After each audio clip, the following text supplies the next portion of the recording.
Hi everyone, happy holidays. One of my favorite things about the holidays is the Nutcracker movies, the Nutcracker ballet, and today we're going to find out about a very special character from the Nutcracker. We're going to read Plum, How the Sugar Plum Fairy Got Her Wings. At Mary Fitzgerald Orphanage, Plum was often called the scrappiest, also the loneliest, but definitely the shortest. Plum is only as tall as my thumb, Val would tease, and the rest of the children would always laugh. Plum dreamed of a family to love, who would love her back. Wishing and waiting can sometimes feel lonely, but she couldn't stay glum. A bit of parchment, a few pieces of string, some old fabric, and voila! I'll call you Dottie, Plum said, my best friend.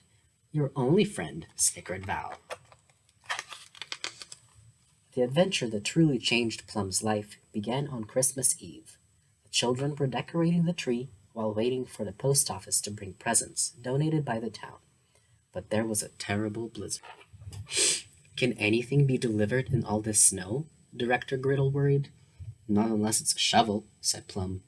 With heavy hearts, the children finished trimming the tree. There'd be no presents. Plum had to find a way to help. Just then, Ruggs, the house dog, spotted a mouse. There was a dash, a horrible crash, a terrible fall. How awful what Clumsy Plumsy just did, Val pointed. All eyes turned to Plum. She knew it was wrong to tell a lie, but she also knew it was far worse to get a good dog in trouble, especially at Christmas. It's my fault, she said, and she bowed her head. I'm the one to send to bed.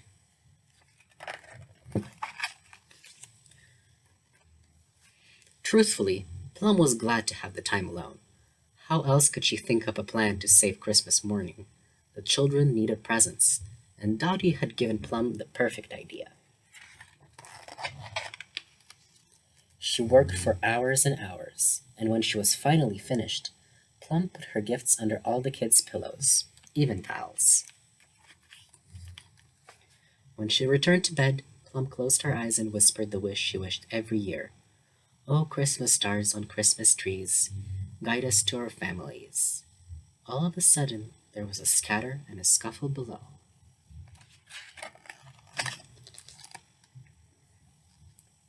With Dottie in her hands, Plum tiptoed down the stairs. There was Mr. Drosselmeyer, a mysterious magician who, on occasion, came to the orphanage to do amazing tricks. He gave a quick wink before slipping away. He left a small something behind. Look, Dottie, she whispered, my very own present. But what could it be? Plum carefully examined the tiny package, a sweet scent filling her nose. The nuzzle cake inside was strange and sticky. Her stomach growling, Plum ate it up in one gulp. Suddenly, the room started to twirl and swirl, and Plum couldn't help but giggle. The giggles turned into laughter, the laughter into hiccups, the hiccups into burps, and the burps grew to one big belch, and poof! Her ratty nightgown was transformed. A magic pontoon filled the room. Plum and Dottie climbed aboard, and they crashed through the front door and into a world made entirely of candy. They raced through fudgy trees that had bark of glistening chocolate. They zipped past a roll of Polly Pops and made a sharp turn past the Twinkle Tarts. Even my dreams aren't this exciting, she cheered. The ride bounced to a stop beside two fairies who looked very dour. The land of sweets is turning sour, Maurice explained. We can't even eat this gummy grass, said Buzz, and things taste worse the closer you get to the castle. Maybe we can fix it, said Plum. Afraid not, said Buzz. We're heading to the village to see if there are any sweets left. Then we better hurry, Plum said. Hop on. Maritza and Buzz just stared at her, confused, not knowing what to do.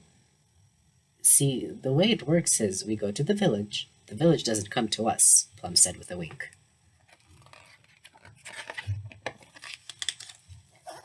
They zipped through the land of sweets until they came face to face with a giant sugar dune. Let's get a move on, said Plum. Their charge up, up, up the hill, until Buzz and Maritza took a spill. Help! Help! Help! They cried. The only way Plum could save her new friends was to let her pontoon slide away. Thank you, Plum, said Maritza. I thought we were done for. Now we'll never get to the village in time, Buzz added. But Plum wouldn't stay glum. Follow me. When they finally arrived in the village, they saw that shop after shop was shuttered. We're too late, said Buzz. But, started Plum, it was no use. Her friends were already waving a sad goodbye. Plum tried to smile at a passerby, but their expressions were cold and bitter. How could such a beautiful place turn so ugly? She saw a man sitting alone on a bench outside of Cricket's cookie shop. People walked past, ignoring him. I'm Plum, she said. Is there anything I can do to help? The man didn't look up.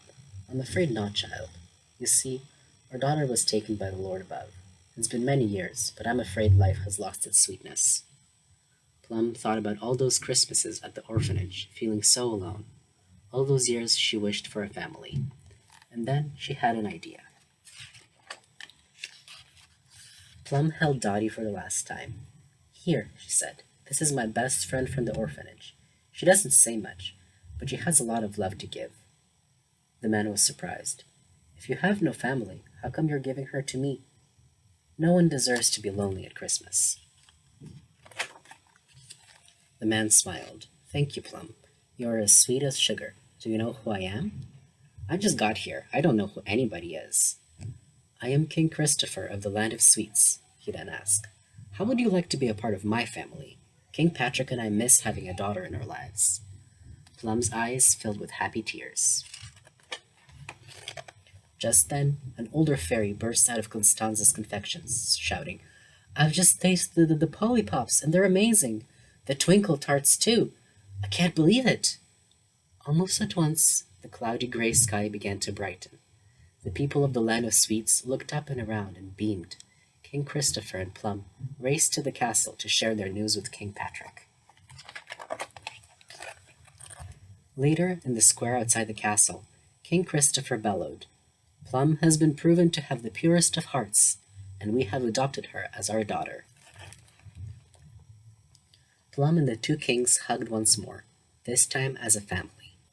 They hugged so tightly that Plum started to giggle. The giggles turned into laughter, the laughter into hiccups, the hiccups into burps, and the burps grew into one big belch, and poof! Plum sprouted sparkling wings on her back. They fluttered to life, lifting Plum straight up. The people cheered as she flew through the air in huge circles. Maritza pointed to Plum.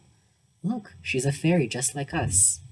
And from that moment on, Plum was known across the land as the Sugar Plum Fairy, the magical girl who saved their kingdom from going sour with her sweet heart.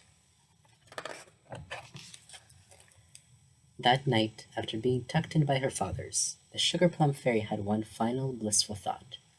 She felt so much love that she vowed to make sure every child who still lived at the Mary Fitzgerald orphanage wouldn't stay glum. Even Val. Thank you for coming to our story time, and we'll see you next time. Bye. So I have a little question for you about this book. Can you tell me what Plum's doll friend's name is?